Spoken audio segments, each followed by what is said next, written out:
Hey everyone, welcome to my channel. Today we're going to be taking a look at a third-party Pro Controller alternative that boasts improvements over Nintendo's official Pro Controller, and that's the KingKong 2 Pro from GuliKit. And real quick, if you're new here, make sure to subscribe so you can stay up to date on everything happening with the channel. And with that out of the way, let's see if GuliKit's claims hold up. So since one of the biggest claims of the KingKong 2 Pro is the elimination of stick drift, let's briefly touch on that real quick. Even though stick drift is something that can occur over time with most analog sticks, the Nintendo Switch and especially its detachable Joycon controllers have become known for many reports of the dreaded stick drift, which usually manifests in unwanted input from the control sticks when sitting at neutral center. Traditional analog sticks rely on physical contact of the internal components to register input, and over time, wear and tear or dirt and dust getting into these components can cause the sticks to malfunction in one way or another.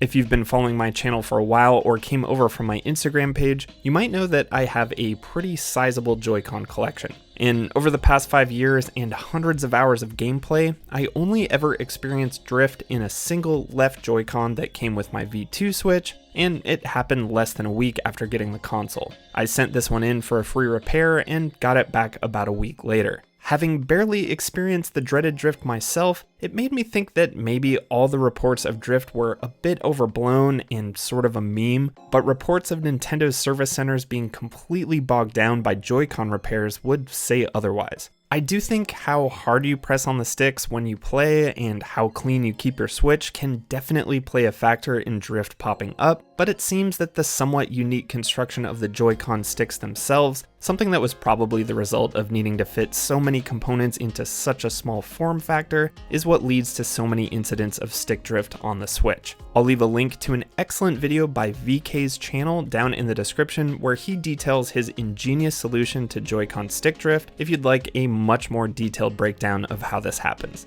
And that brings us to GuliKit's KingKong 2 Pro. Now, right off the bat, I do want to say that I sort of feel like GuliKit is addressing a problem for the wrong thing here. It would make more sense to me to be making drift-proof Joy-Con rather than a Pro Controller, since I hear so much more about drift on Joy-Con specifically. But with that aside, the KingKong 2 Pro uses something called Hall sensing analog sticks and triggers, which utilize magnetic sensors rather than mechanical for contactless input commands. This lack of physical contact means the component shouldn't wear out over time, effectively eliminating stick drift. Now, this is of course an oversimplification of the technical details, but that's the gist of it from my understanding. Let me know down in the comments if I'm getting any of this wrong. Now, it's interesting that the triggers use Hall sensors as well, especially since the KingKong 2 Pro seems mostly geared at Switch owners, and the Switch doesn't support analog triggers. I also hear far less about triggers wearing out over time compared to joysticks, but I guess it can't hurt.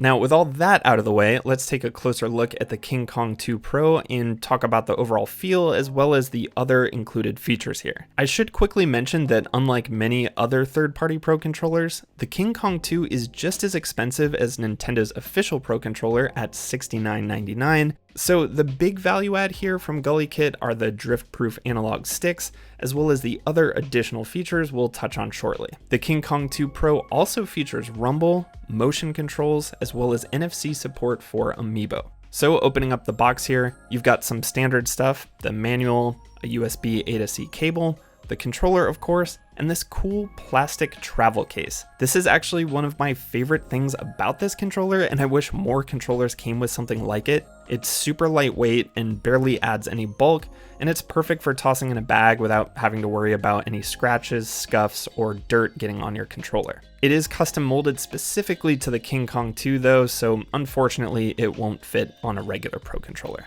Taking a look at the controller itself, it definitely reminds me of an Xbox controller with the overall shape and the glossy buttons. It's very comfortable in the hands. It has a soft touch finish and a nice ribbed texture on the back of the grips. It seriously feels really great to hold. I also like the way the ZL and ZR buttons are flared out. It makes for a perfect resting place for your index fingers. And being analog triggers, they have a good amount of travel, definitely more than the official Pro Controller, but still feel nice. The L and R buttons feel quite a bit different and are extremely clicky. I guess GuliKit were kind of going for that mechanical keyboard feel and sound. They feel fine, but they are so loud it's almost distracting, and I do think the resistance is just a bit too high. Not a big deal or anything, but it is a little strange to have the two sets of shoulder buttons feel so different from one another. Looking at the top, we've got our USB-C port for charging, our sync button on the left, and mode button on the right, which lets you choose between Android and iOS,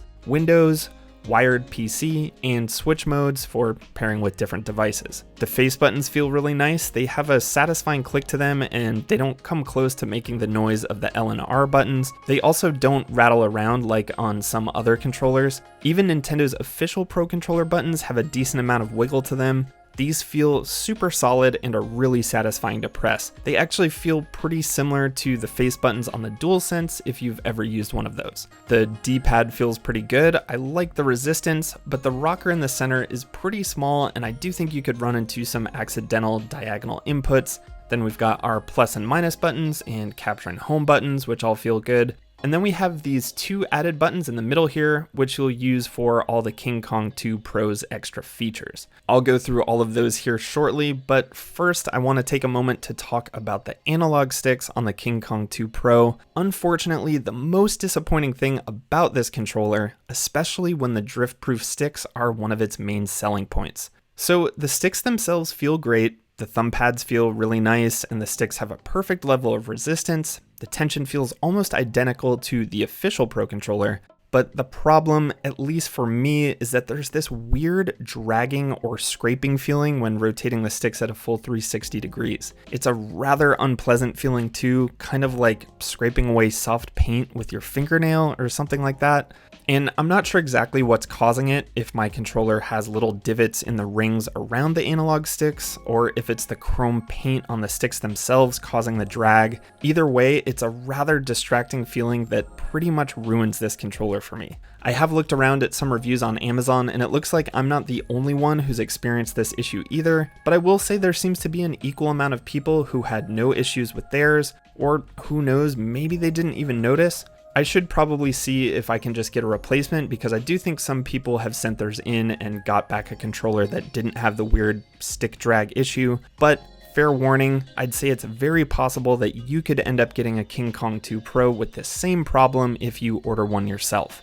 And it really is unfortunate, because otherwise the KingKong 2 Pro is a very premium feeling controller, and it comes packed with quite a few unique features, which I'll go through now, because I do think for the right gamer, some of these things will be very useful. So almost all the settings adjustments of the KingKong 2 Pro involve pressing this gear button here, along with different button combinations. There's onboard calibration options for the gyroscope, triggers, and analog sticks, although as stated in the manual, you shouldn't need to do this unless you're experiencing an issue, but it's still nice to know it's there. The sensitivity of the analog triggers and sticks can also be adjusted, including a no dead zone mode if you're looking for pinpoint accuracy. Turbo mode can be set by pressing the settings button along with any of the main face buttons or triggers, and you can cycle between 20 presses per second and continuous modes. Then there's the motion sense aim assist on PC mode, which lets you toggle on gyro controls for right stick input. You can choose between the L and ZL buttons for the toggle by pressing either one simultaneously with the settings button, and obviously you'd want to choose whichever button doesn't already have a critical function in the game you're playing, or just remap your controls to accommodate. This only works on PC though. I tried it on the Switch and nothing happened. Pressing the settings button and the plus button lets you swap inputs for the A, B, X, and Y buttons. This is something that can already be done with the button mapping settings on the Switch, but it is cool to have the option right at your fingertips for a swap on the fly. Then there's professional player mode, which lets you decide whether or not the controller remembers your settings. Sometimes with controllers like this with a ton of settings options, I worry about having set something incorrectly without knowing. So it is a little peace of mind that with the default settings, everything is reset when you power off the controller. Keep in mind, I've pretty much been sticking with the default settings anyway, so I'm not really losing anything when I turn the controller off, but by pressing the settings and mode button at the same time, you can set the KingKong 2 to remember whatever customization you have in place. And finally, one of the most unique features of the KingKong 2 Pro, the autopilot gaming button. The way it's described on the box is a little confusing, but it's essentially a button input recorder. Pressing the APG button down for 3 seconds will start the recording, which can be as long as 10 minutes. Once you're done recording, press the button once again to have the controller automatically perform your recorded inputs exactly as you recorded them, or press it twice to have your recording run continuously. As cool as this feature is, I can't realistically think of many scenarios where I'd need something like this. Maybe for some text-heavy stuff where you'd just want to be pressing the A button constantly or something like that, but I'm sure there's someone out there playing a game where this would be useful. And you can also save your APG file recording to your PC to share with a friend or just keep a backup of. I can't imagine there have been many people to do this, but again, cool that it's an option. So I think that about covers everything for the KingKong 2 Pro. The good, it's an incredibly comfortable and premium feeling controller. You're not missing out on any of the functionality of the official Pro controller, and you're getting quite a few extra features as well. The bad, there seems to be a pretty serious quality control issue with the analog sticks, and for a controller that's just as expensive as Nintendo's official option, it's really hard to recommend the KingKong 2 Pro over it until they've fixed this issue. It really is unfortunate too, because if mine didn't have that issue, it would probably be a serious contender for being my main controller of choice. Let me know down in the comments what you think of the KingKong 2 Pro. If anyone out there already owns one of these, I'd love to know if you ran into the same issue with the analog sticks. I'd also be curious to know how much of an issue stick drift has been for you on the Switch, and I think that's going to do it. If you enjoyed this video, please give it a like on your way out and also consider subscribing. And until the next video, thanks so much for watching, and I'll see you next time.